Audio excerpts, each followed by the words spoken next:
I think the most important thing in negotiation is you want to get the best deal, absolutely. But if it's a bad deal for the other party, it's not going to last. I'm Stan Christensen, and this is All Things Negotiation. Today, my guest is David Neeleman. David is famous. He's famous for being the GOAT in the airline business. He started 5 successful airlines. Very few people have started even one successful airline, and nobody's been as successful as he is. He started JetBlue Airlines, which many of you are familiar with. His current airline is Breeze Airways, which is a discount airline that's having a lot of success. He started airlines in Canada, in Brazil. It's just truly a mesmerizing career. In our discussion today, we talk about how he did that, his negotiations with financiers, with pilots, with flight attendants, with suppliers of airplanes. I think you'll really enjoy the conversation.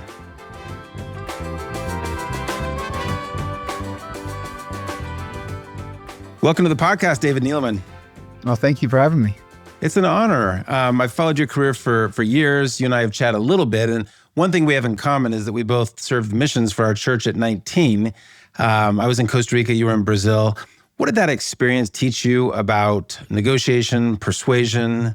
You know, when I graduated from high school, I don't think I could really read or write because I have ADD and I was just kind of a mess.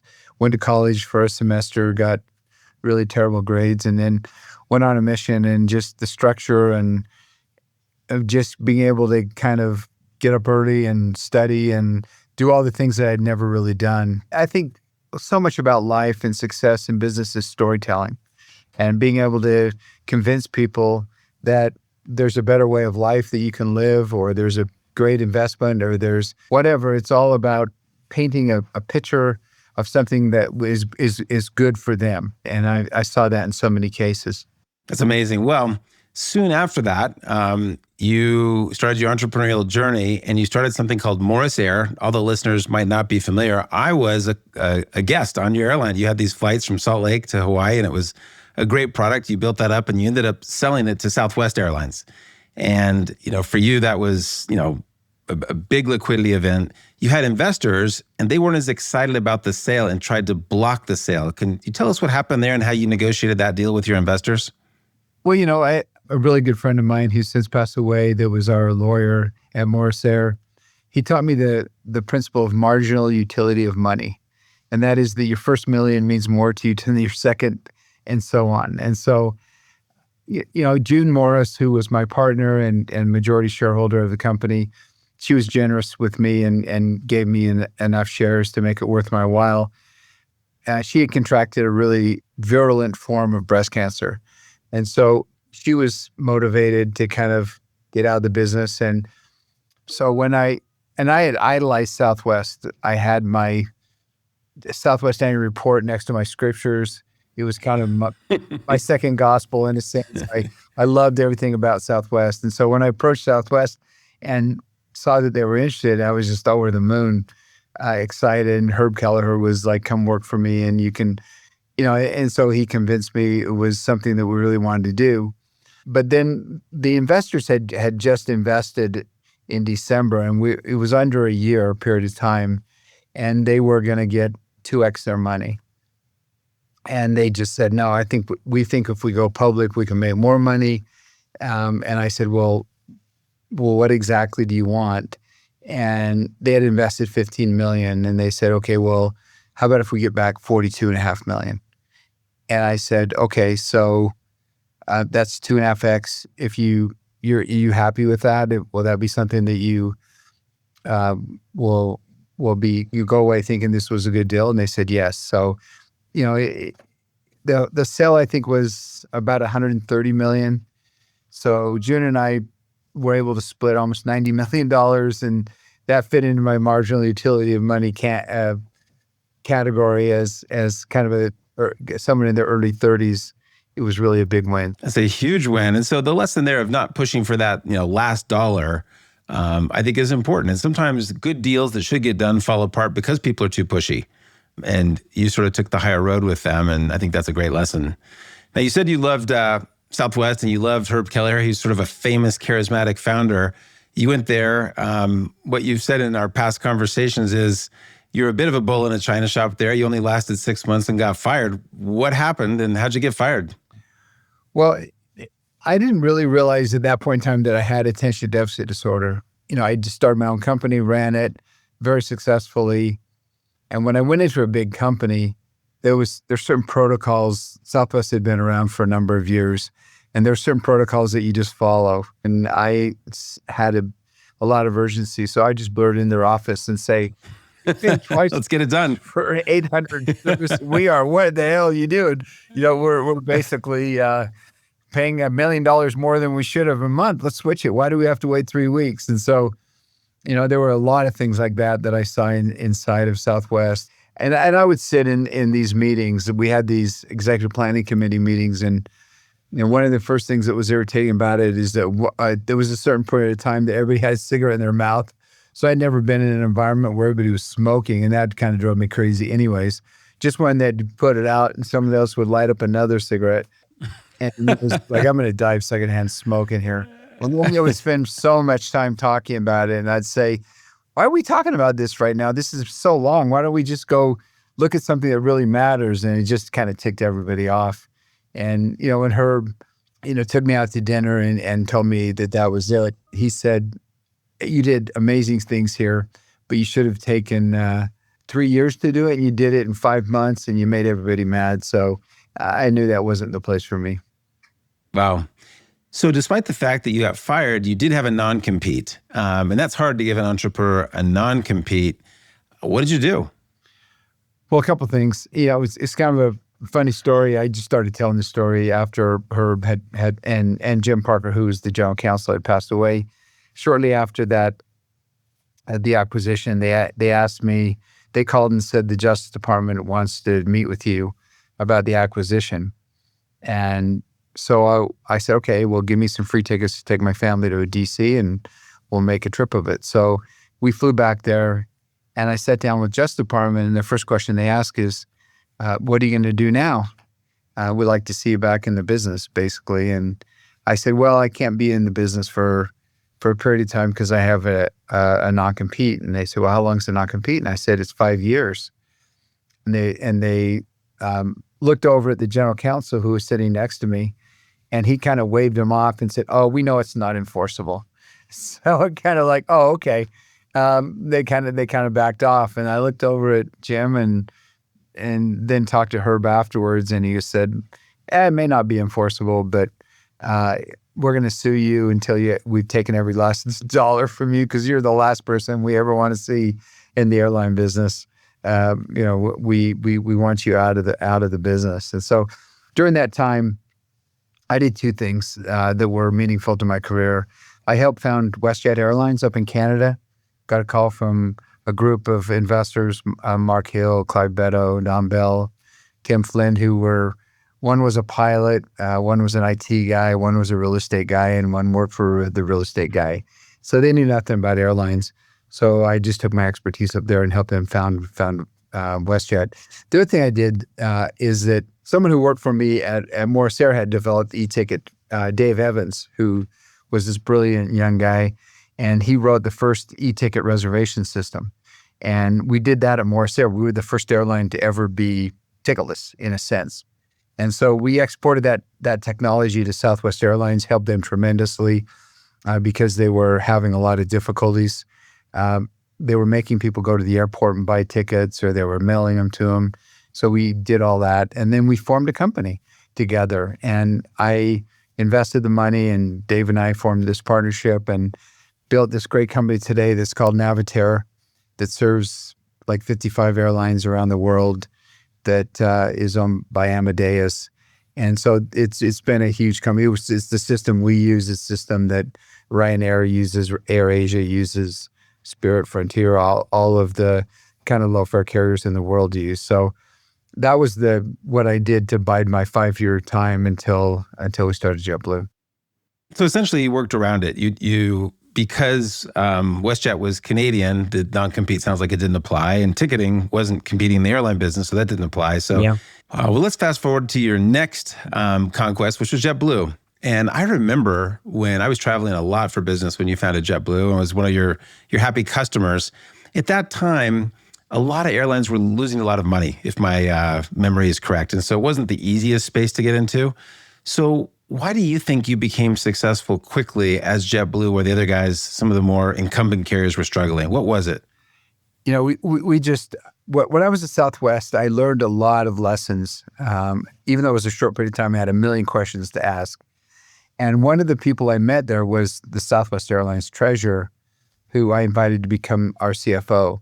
And what I learned at Southwest is that you could actually, if you bought the planes for a good price and you financed them correctly, it was actually cheaper to fly a new plane than it was to fly an older airplane. Interesting. You're 30 years old, because you had a maintenance holiday, you had better fuel economy, better reliability. So I knew all of these things about new airplanes. And so I decided that when I started JetBlue, I would raise more money than any airlines ever raised before. And that was about $135 million to start up. But I would use that money. And luckily, it was a different era. Today, if I were to start an airline with new planes, particularly if I was going to get A320s, it would be 3 or 4 years to be able to get your first airplane. But they were desperate to sell airplanes, and we could get them within a year. And so that really worked out well. And so we looked at the industry, and the industry was in terrible shape. Financially, they weren't great, and they got much worse after 9/11. But it was just the product was terrible. They didn't really have anything that just distinguished themselves.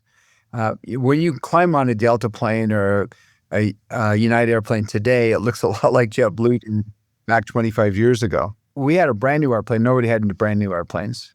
There's a whole story why I went with leather seats versus cloth seats. Then because I had ADD, I was so bored on airplanes that I found a company that was putting live television on private jets. So I said, let's put that on commercial planes. So our product was just so much better. We just came out of the gate. And I think, some of the challenges that JetBlue has had, it's been hard to, everybody copied what they were doing. You get on Delta today, it's got live television, it's got movies, has leather seats, the planes are new. And then there was I always believe in this, too much overkill is never enough. So it's not enough to have the newest planes. It's not enough to be in New York City. It's not enough to have the only airline with live television, to be the only airline that was ticketless and you could check yourself in. But you want to have the best people as well, and being nice and bring humanity back to air travel. So it was just the stacking that was tremendously successful at JetBlue. And we came out of the gates really quickly and made it through 9/11, which was a terrible tragedy for our company and everyone associated with New York. And we were actually going to go public that September, but we put it off until just the next April and went public for a price that JetBlue isn't even trading at today. So it was such a huge success. Well, there are 3 or 4 things I want to dive into the details. So product differentiation, you had a better product. You bought planes smarter. You bought the new planes. There was competition, between Boeing and Airbus. How did you negotiate with those 2 companies to good effect for JetBlue? It's a very interesting story because I was a Boeing guy. It was all about Boeing. I never even thought of getting Airbus. And so, our negotiation strategy was pretty simple with Boeing. I had my CFO was the treasurer at Southwest Airlines. They had purchased 500 airplanes. We knew what Southwest Airlines was paying for their planes. And so our strategy was to come in above what Southwest was paying, but we're going to buy 100 airplanes. We had a square white piece of paper that we were going to write a number on there, and we were just going to push it across the table and say, if you give us this price, obviously there's a lot of other things to negotiate. We'll shake on it right now and we'll be done. And as we reached across the table to shake, they were like, "Oh, we don't think we can do that," because they, in their own minds, thought that we would never go with Airbus. So they kind of dared us to go visit Airbus. And I went back there just to use them as foil. But in the process, I became convinced that the Airbus airplane was far superior. The A320 was far superior to the 737-700, which had 1950s technology, and Airbus had 1980s technology with fly-by-wire. And so it was an interesting thing because as it came right down to it, they gave us a price which was lower than it was on that little white piece of paper. And I said, okay, we'll do it if you give us the 800 instead of the 700. And they said, no, that plane's too big for you. And I said, you lost. And I called them up and told them they had lost. And then they said, okay, we'll do it. But I already given my word to Airbus, and I was happy with that decision. That's such a good story. A couple of things to highlight there. One is Boeing was the incumbent. They kind of thought they had it in the bag, and that was a mistake. And people often have alternatives. Usually you have alternatives. The second was you had the flexibility to go, even though you were looking at Airbus as the backup offer, they were able to persuade you and you were open to persuasion. So I often say in negotiation, you need to be open to persuasion and be creative in negotiations. People often ask me, what's the most important thing that I need to learn about negotiation? I say, hey, surprisingly, open-mindedness, creativity, joint problem solving, not the things that people think of typically. You brought up another example I'd like to dive into of just, you characterize yourself as an over-communicator. I know you're famous for flying around on flights, doing all the jobs, listening to customers. So maybe tell us a story or two about listening to customers, how that sort of impacted the experience and what you learned listening to customers. Yeah, that was my mantra, and it was easy at JetBlue because for the first 3 or 4 years, every single flight we had came in and out of JFK. So it was easy to get to JFK, hang out on the ramp, play basketball with the guys handling the luggage. I wasn't very good compared to them. Be in the belly of an airplane, fly on the flights, talk to every single customer, listen to what they had to say, check out the ticket counter lines to see how long they were and how long the check-in time was. And so I could stay really close to the operation. And I learned a lot from that. Now, fast forward to the position we are today, where, and I know we're going to get to Breeze a little later, but Breeze is in 80 different cities. We don't have more than, say, 16 flights a day in any given city, and we're scattered everywhere. And so I think to myself, okay, I can fly all the way to Erie, Pennsylvania. It'll take me 2 days to get there, or a full day to get there.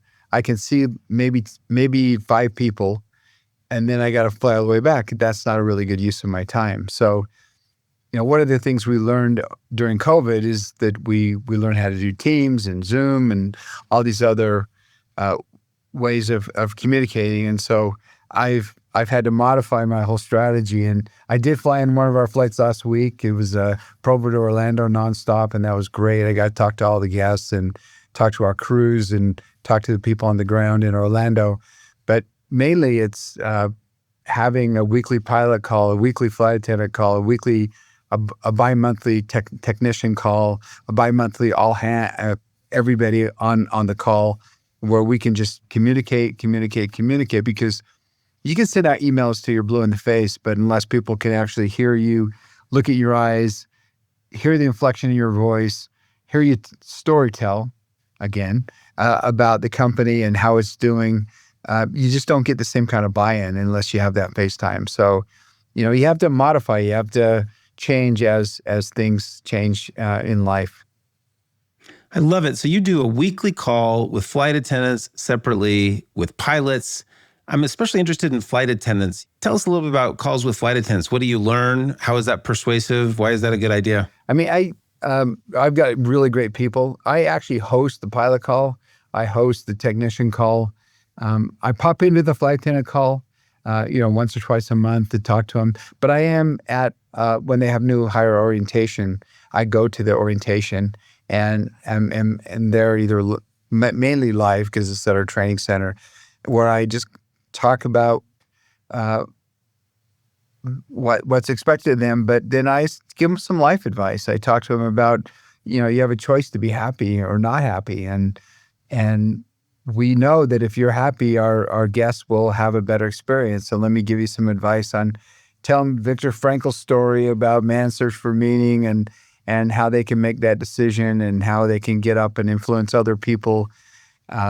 And you want to be the person that people want to work with instead of the person people dread to work with. And so it's it's a constant cultural thing that we try and cultivate our culture, where we want people to wake up every day and if not, look forward to coming to work, at least don't dread it and feel like that they're valued and they're respected and that they're part of something that's just bigger than each of us individually. How do you sort of gain their trust? Trust is a big issue in negotiation. You have to tell the truth. I always tell them, I tell our pilots, look, you could ask any question you want. I promise we'll answer every question. You may not like the answer, but if I tell you something that you don't want to hear, I'm going to explain to you why. So it's just not like, oh, the CEO and all the officers make all the money and we don't make anything.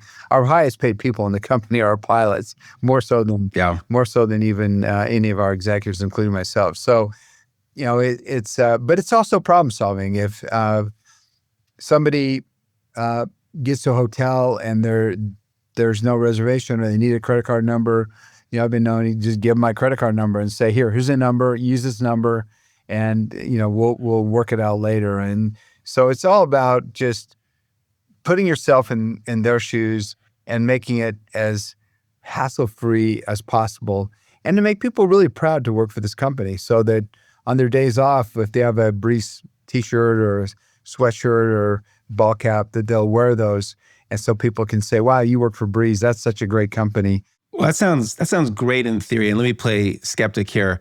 So you're saying, hey, the pilots all have my credit card numbers. Any pilot ever called you and said, hey, I maxed out my credit cards. Can you give me your credit card so I can check in? Has that actually ever happened? Yeah. Well, that's why we have the pilot call.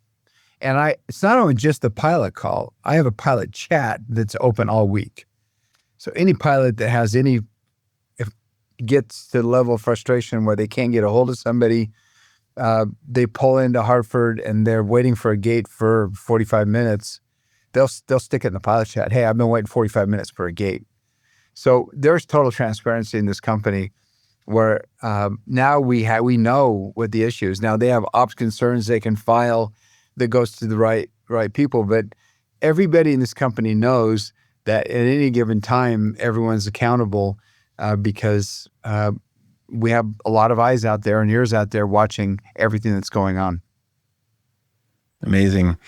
Before we move on to your third big success at Azul, you mentioned that you had a tough time in New York. I think it was referred to as the Valentine's Day Massacre. Tell us, some listeners won't remember that. Tell us what happened. It was a little bit of a crisis, and how you dealt with the crisis, and what did you learn from that? Well, it was February, started out as 80 day. It was, ironically, the FAA had come up with this regulation that they only lasted 1 year, that when there was what they called ice pellets coming down, then planes couldn't take off. They were basically grounded. And so we had planes go out for takeoff. There was a transition from kind of rain to ice pellets. Planes got stranded on the ground, and then it started to snow, and one thing led to another. We had people stranded on airplanes for an extended period of time. And I wasn't running the operation, but I got involved, obviously, and then all of a sudden you had displaced pilots everywhere, and flight attendants, and Humpty Dumpty was into 1,000 different pieces. And so it took us 4 or 5 days to put Humpty Dumpty back together again. And airlines have this stuff happen all the time. After I left JetBlue, it happened 10 times. So, it's stuff that happens, but because we were such a darling and because we were in New York City, I ended up taking we ended up taking the brunt of it. And I ended up going on I don't think anyone's ever done this before, but I went on one day, starting at the Today Show in the morning and ending up on Letterman. I did 28 live broadcasts. Wait, 28 in one day? One day, yeah. In New York. Different locations? It was easy. You could just pop around New York. Still, that's crazy. And I basically talked about our new customer Bill of Rights, how we created a Bill of Rights that spelled out compensation for people on certain things. And it was really a big success. We bounced back quickly and we were fine. And then the board in December, I got my best scores ever from the board. This happened in February. They hired a third-party consultant to evaluate it. And then it was determined by the board that I should just be the chairman. And they would appoint the person who was in charge of the operation to be the CEO. Go figure. Well, that doesn't make any sense, but let's come to that. But first on this, how you dealt with it, it's so impressive. Number one, just logistically, 28 shows in a day. But I love what you said about transparency. There was a screw up. In some ways, it doesn't matter. The chief gets the arrows. But what you did is you were accountable, and you said, we screwed up, and here's what we're going to do. And you created this passenger bill of rights. I just think that's such an impressive way to deal with it. Now, the board sounds like that wasn't enough for them, and they end up, essentially letting you go. So, that had to be tough because you're so successful in 7 years at JetBlue. You've been successful at Morris Air, sold to Southwest, got fired there. What did you learn about the second time that you got fired? Any learnings from that, or did that impact either how you proceeded in the future or how you fired people when you had to do it? Well, I realize the boards are only as good as what the management team lets them know. And they're somewhat clueless to everything that's going on. And they have this little peephole they look through. And so they formulate their own perceptions. So it was my responsibility to fix those perceptions. And I didn't have time for that. So I learned that I should have done that. And the person who is the COO, who actually was responsible for the screw up, always had the board books ready to go, had the rides to the airport, and they saw him as kind of the organized person. But I took responsibility for that. But I wrote an email to all the people. They made me the chairman, and I was already the chairman, but they just relieved me from the CEO job and said, now you're the chairman and you'll have all these responsibilities, which didn't come to fruition. And I had, from my mission time, we started with talking about missions, had this thing in the back of my mind that I wanted to go back to Brazil and make things better for people who lived in Brazil.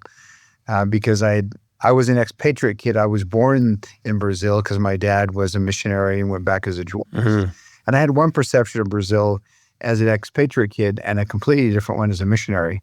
So it kind of ticked me off, and I wanted to go and create something that was going to make people's lives better in Brazil. And so I wrote this email to all of the JetBlue people and sent it to the whole company and said, I've taught y'all it's not really what happens to you in life, it's how you deal with it.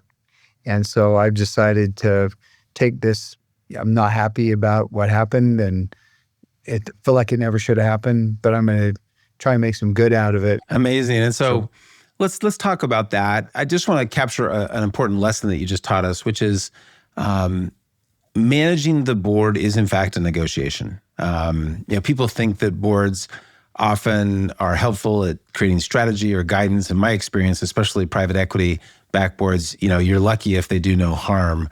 Do you see that differently? Am I cynical to say PE boards tend to not help out a lot, or have you found investors helpful in your operations? Well, I don't think. I think it's really up to you to educate them. If they kind of go off on their own tangents, then it's probably my responsibility to have done that.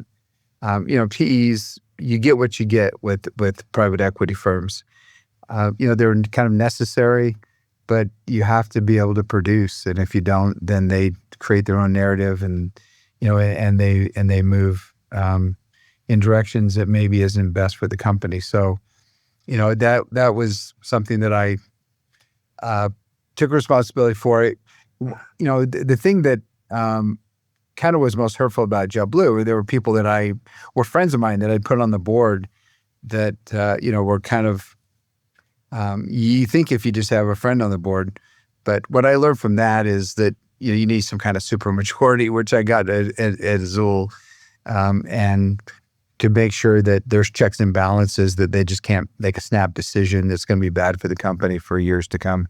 Yeah, and just to piggyback on that, it's hard to do business with friends. Because you can end up miscommunicating, not being aligned, ending up with hurt feelings. And so I often tell people, look, don't go into business with your family. Don't bring your friends on the board, because the inevitable conflicts that come up in business is hard. There's a lot of frictions involved. So I appreciate you sharing that. Let's talk briefly about Azul. Azul, I'm guessing Azul means blue in Portuguese. I'm guessing that was a little bit thumbing your nose at the JetBlue folks, or was that coincidental? No, it was. It was some of my nose at the JetBlue folks. It was funny because when we came back, when we started flying to the U.S., they said, you can't use that name in the U.S.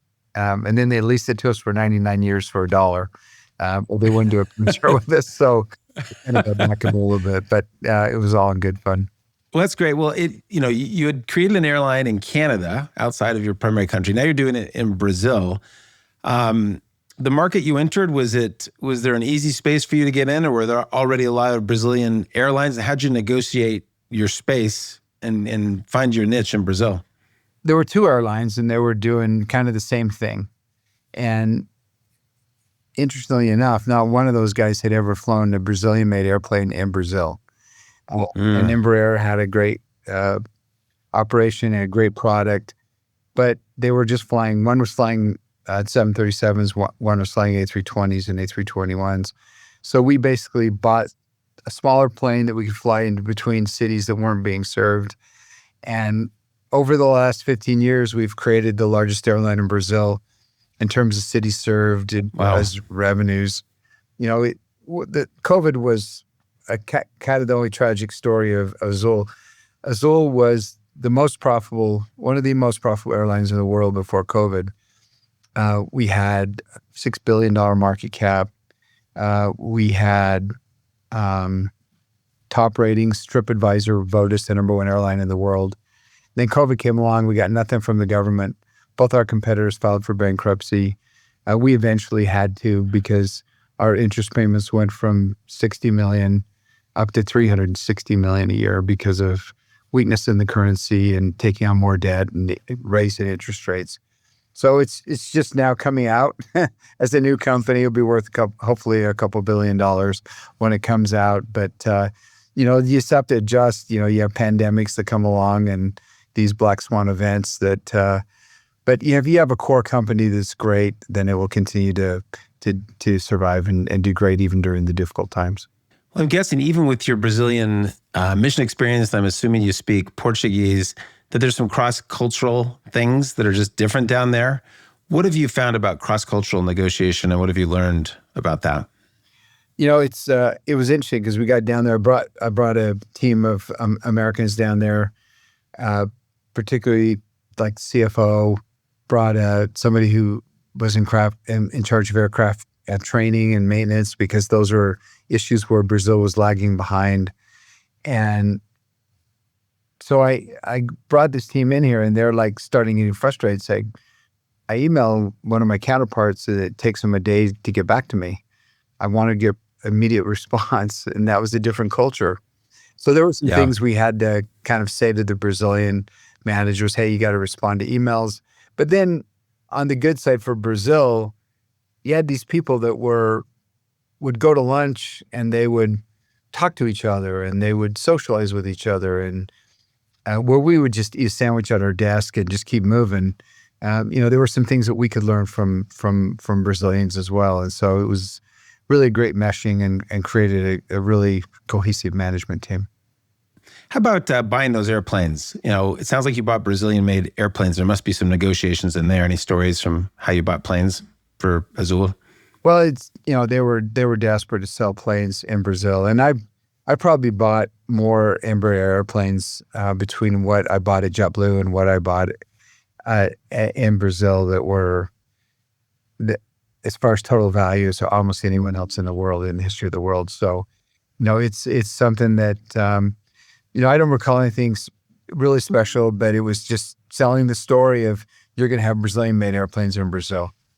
Amazing. Well, we're running out of time, and I do want to spend a couple of minutes on your current airline, Breeze. The discount airline space, and again, not being an airline expert, you've got Allegiant and Frontier, and it just has felt to me like a little bit of a race to the bottom, both in terms of service and approach. So how have you carved out a niche there, and what's been your approach to success? So Breeze is a unique airline, and it's a lot of the lessons I learned in Brazil.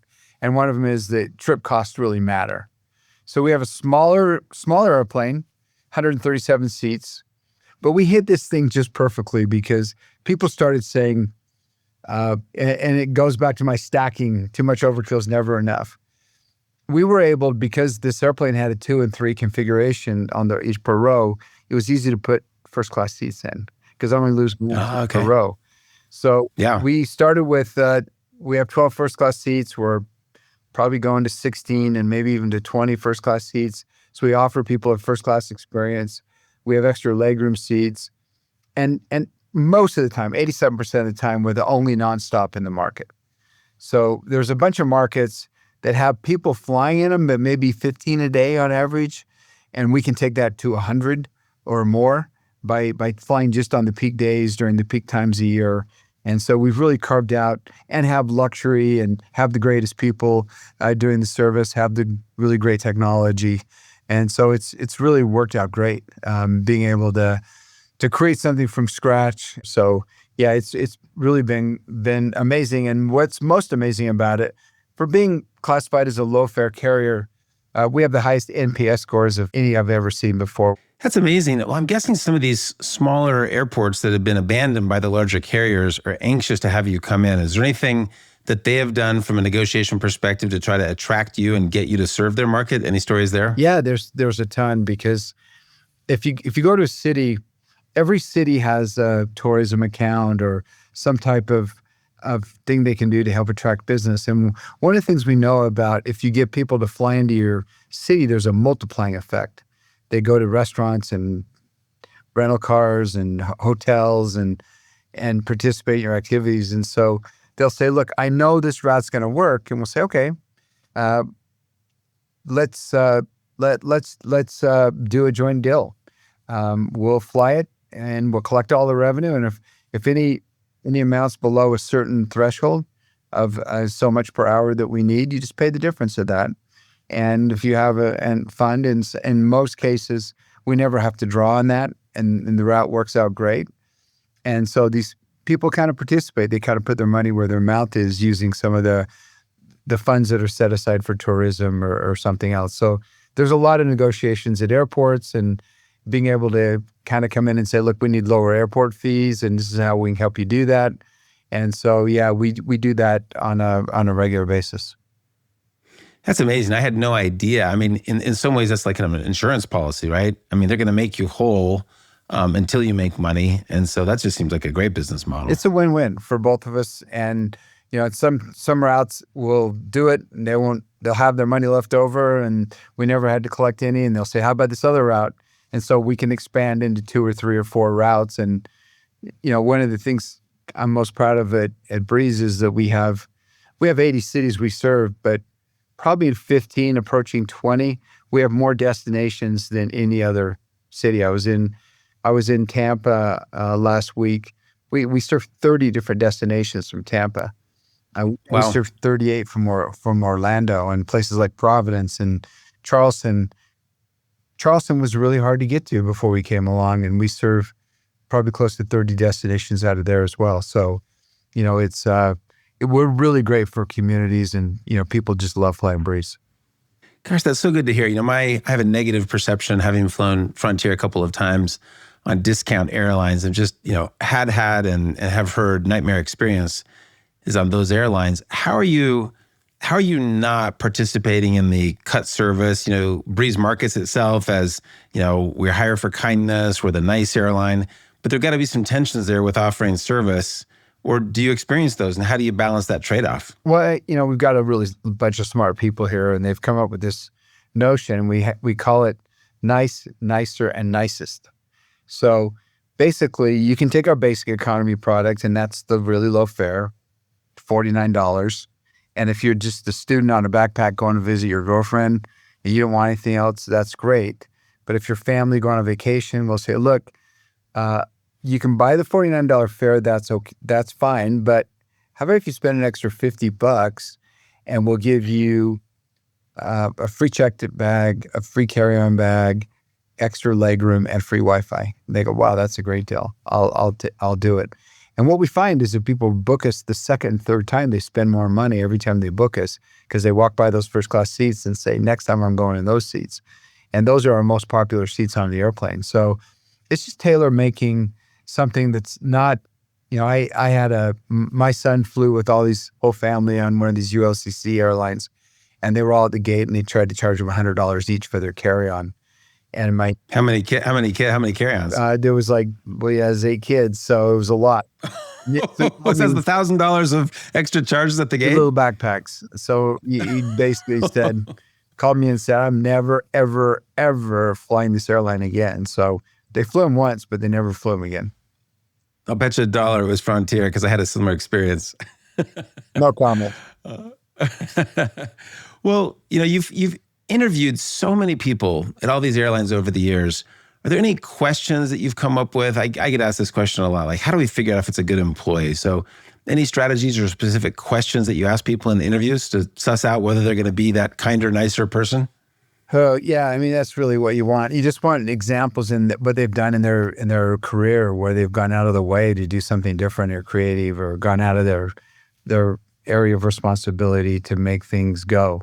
You just want to hire someone who looks at the world in a positive fashion instead of a negative fashion, that doesn't have a sense of entitlement, somebody who really wants to achieve by just being the best at what they do. And so you ferret that out with a lot of different questions. So, we ask them, give me an example that you did something out of your area of responsibility. I remember when we were hiring pilots at JetBlue, I had this guy call me just angry. And he was saying, look, you didn't hire me. And I have 15,000 hours. Why wouldn't you hire me? So I went to the interviewers and I said, hey, why didn't we hire this person who has 15,000 hours? They said, we asked him the question, what have you ever done in your long career that was out of your area of responsibility to help someone else in their job? And he couldn't cite a single example. So we had plenty of other pilots we could hire instead of him. So it was a real lesson that you just want to be a team player. This is a team sport. I'm going to borrow that. That's just so good. I mean, someone that is rigidly stuck in their narrow job description doesn't see the bigger picture of what's good for the customer, good for the company, may not be the right employee. So I'm sure you made the right choice there. Final question on Breeze. As you look back on your long and distinguished career, you've worked with lots of different people. You've seen good, medium, and poor negotiators. What do you think makes people, in your mind, effective negotiators or ineffective negotiators? I think the most important thing in negotiation is you want to get the best deal. Absolutely. But if it's a bad deal for the other party, it's not going to last. And, I remember early in my career, I was over in Hawaii trying to negotiate a cheaper fare for the airline we were using. And he said, look, if I give you this cheaper fare, I'm going to go out of business, which he did anyways. But it just stuck with me. He says, every negotiation has to be win-win. You can't have a win-lose negotiation where somebody, every time they hear your voice or hear you calling, they're like irritated because they're doing business with you. And so I've always tried to do win-win negotiations where we can prosper together. Love that. And so thinking about the long term, you're going to see people over and over again. Your reputation matters. And so if you treat them with, to use your Breeze word, kindness, you tend to do better for both parties in the long term. Absolutely. Any advice to young people entering the job market? Negotiation is a key skill. What kind of position would you recommend to someone that they take, or what type of career path so they learn negotiation effectively? I think, obviously there's all kinds of strategies for negotiation, but, just getting back to that win-win, making sure that, that people aren't taking advantage of you and they aren't in that position. And never let someone get in a position where they can take advantage of you. And so, I think it's, and then just being as smart as you possibly can about the other options, making sure that you always have other options, and making sure that you're just the world expert in that area, that nobody can outsmart you. Well, I think you are maybe the GOAT in airlines. You are the world experts. There is no other person, correct me if I'm wrong, that has started 5 successful airlines. It's one thing to start a software company, but start an airline, there's just so much involved. And so I just want to congratulate you on all the success in your career. And thank you for coming on the podcast. Thank you, Stan. Appreciate it. Thanks for listening to All Things Negotiation. Please subscribe to the show on Apple, Spotify, or YouTube. If you enjoyed the show, tell a friend, and be sure to engage with us on social media. Your likes, comments, and reposts make a big difference and help others find the show. The show was produced by Ezra Trupiano, original music by Peter Breinhold, and designed by Aubrey Benson. Thanks for listening.